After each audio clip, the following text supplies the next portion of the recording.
टिब्बी वाला मामला चल रहा है, कांग्रेस के समय में उस प्लांट की अनुमति मिली थी। सरकार का क्या दिमाग खराब हो गया है। कांग्रेस की गहलोत सरकार के समय एक भी मुझे ऐसा लाठीचार्ज बता दो जिसमें किसानों को इस तरह से पीटा गया हो।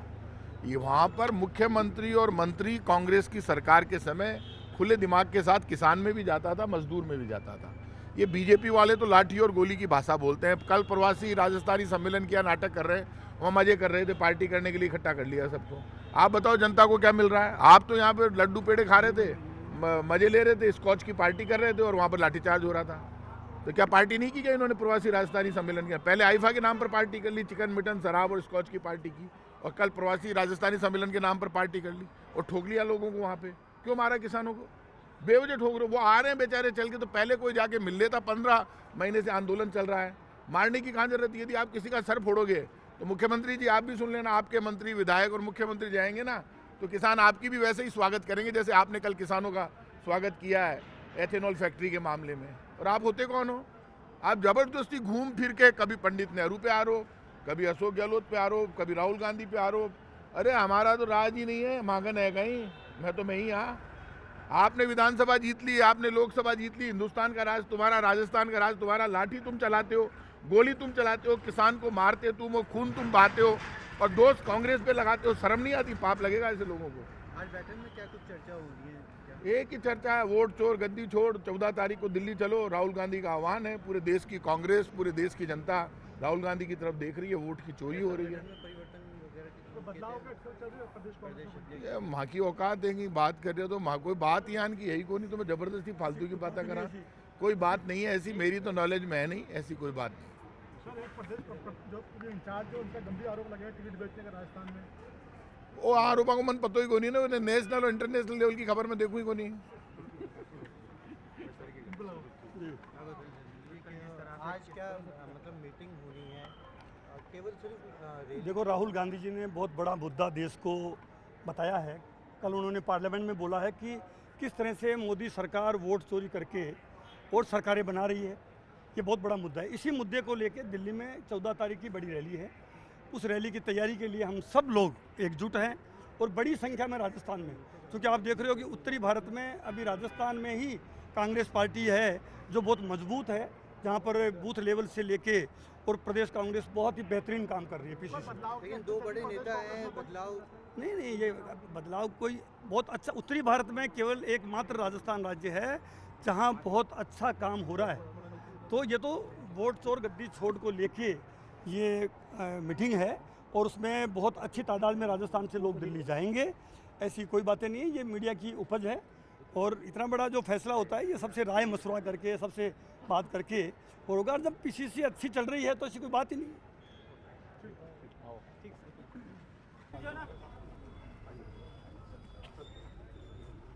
एक हमारा दिल्ली रैली, वोट चोर गद्दी छोड़ रैली का तैयारी देखने के लिए हम इधर आ गया। अच्छा प्रिपरेशन है, मैं पीसीसी के अभिनंदन कर देना चाहता हूँ। I think Rajasthan will play a big role in this rally. You people know that what is happening in the parliament. This vote chore issue is not Congress party issue alone. This is a national issue. Attack on basic principle of democratic values. Vote for a common man is not a mercy from the government. Targeted deletion, targeted addition, इसी तरफ कैसे चलेंगे? So we are starting a big movement all over India. Yesterday Rahul Gandhi ji challenged Amit Shah ji. He has done 3 press conferences. All the 3 press conferences, Rahul ji raised a very, very important issue, citing examples. Yesterday Amit Shah is telling Rahul ji is telling lies. That point of time Rahul ji challenged Amit Shah. I am ready to have a debate on this issue on my press conference. Are you ready? बहुत तैयार नहीं है। I think entire nation is now worried about this issue. Congress Party and India Alliance is going to take up this issue in a bigger level. That's why the 14th rally is only a beginning. It will continue. बहुत लंबा लड़ाई है. We will fight it out. आपको लगता है sir इससे कुछ असर होगा सेंट्रल गवर्नमेंट पे या मोदी अमित शाह पे कुछ? Certainly, it will become a movement. असर हो गया. We are going to have a big movement in India. All over India, we will demonstrate the people. Now people are also realizing that something is happening in these elections. Everybody know that. Simple question. Machine readable voter list. We are asking for machine readable voter list. What is the problem for giving machine readable voter list? Digital India है India में. They are telling digital India है. देखो why they are denying digital this machine readable electoral list? Why they are not reinstating CCTV footage?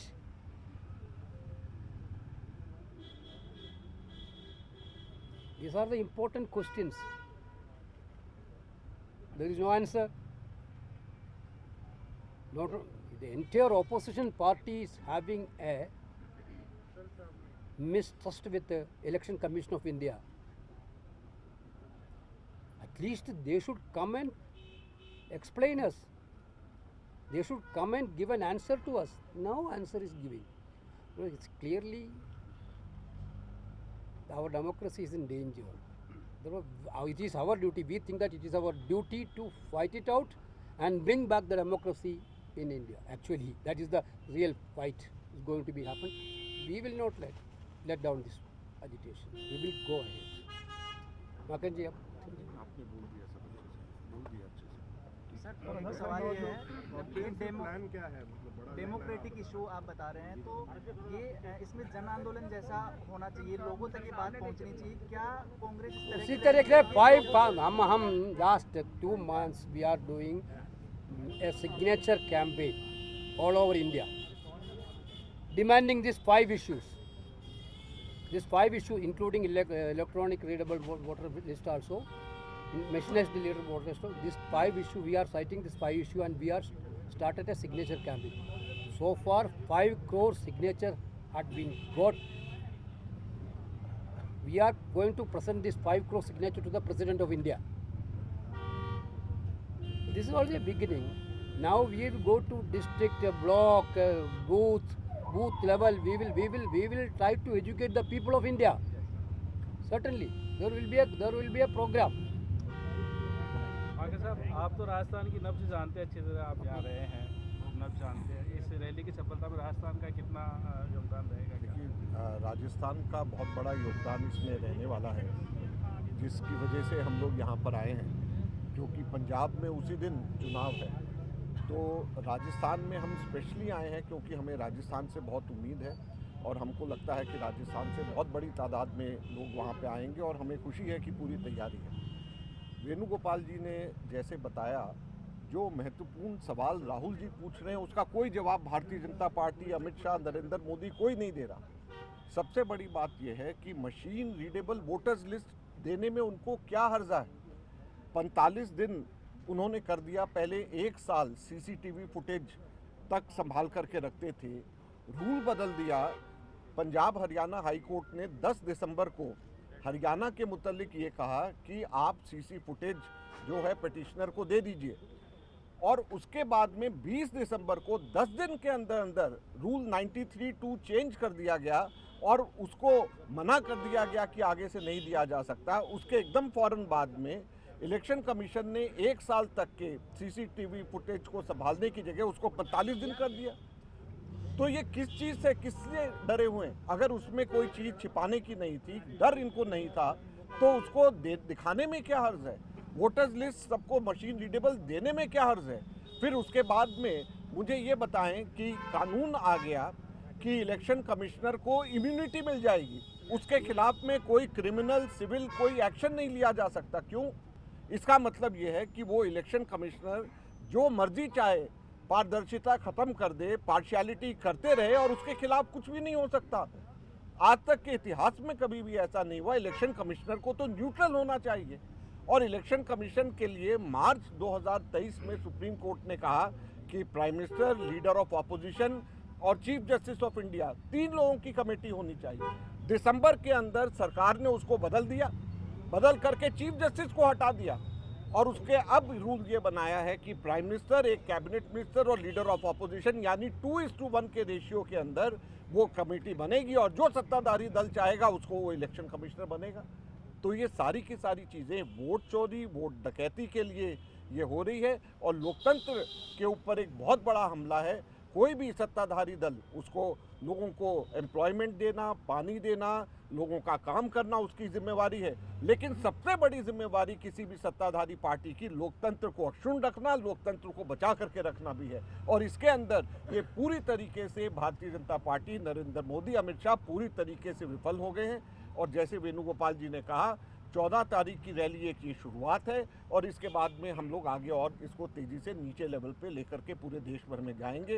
Rajasthan से हमें बहुत बड़ी उम्मीद है और हमें खुशी है, अच्छी तैयारी यहाँ पे हो रही है। माकन साहब, राहुल गांधी जी ने 16 दिन की यात्रा की बिहार में इसी मुद्दे को लेकर, लेकिन जनता के मन में ये असर नहीं कर पाया। कोई बात नहीं, हमारी कोशिश जारी रहेगी। हो सकता है कि किसी को ऐसा अभी समझ में नहीं आया हो, लेकिन एक चीज़ तो तय है कि बिहार के अंदर भी इलेक्शन कमीशन ने पहले दिन कहा कि इतने वोट हुए, उससे पहले SIR के लिए उन्होंने कहा इतने टोटल कुल वोट है। तो दोनों और सभी के अंदर अनियमितताएं हैं, मिसमैच है। जैसे हरियाणा के अंदर पहले दिन उन्होंने 5 अक्टूबर को कहा 61.7% वोट है, 6 अक्टूबर को 64% हो जाते हैं, और 8 अक्टूबर को जब काउंटिंग होती है तो 68% हो जाते हैं। तो लोगों को हम बता रहे हैं, और धीरे धीरे करके सबको समझ में आ रहा है। थैंक यू, सबको धन्यवाद।